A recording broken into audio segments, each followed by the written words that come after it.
Tikko no Vācijas. Jā, pirms par šo aparātu es kaut ko stāstu vairāk, tad ierakstam komentāru nodaļā, ko šī uzlīmīta šim aparātam vējstiklā nozīmē un ko šie cipariņi numurā nozīmē.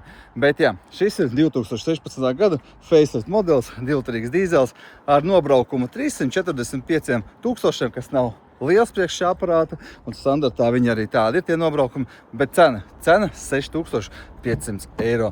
Ar ekstriņām mums šeit ir sēdekļa apsilde, multistūra, un laikam tas arī ir viss, kas šajā aparātā no ekstrām ir. Bet vispār lielāka ekstra šim aparātam ir tāda, kad braucot 100 km attālu ceļa posmu, tev būs patēriņš 4,7 litri uz simtnieciņu.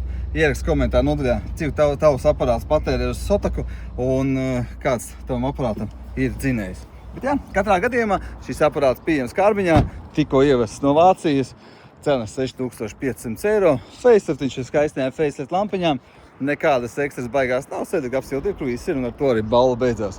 Tā kā gaidām ciemos Kārbiņā, Dārzs Ciemiela 58. Bet ja tev, protams, neinteresē šāds universāls, tad mums ir piedāvājumā šāds Audi A3 kabrioletā, benzīna dzinējs mehānikā, un, protams, ja tu gribi kaut ko šikāku, tad arī var Cayenne paķert ar 3,6 benzīna dzinēju.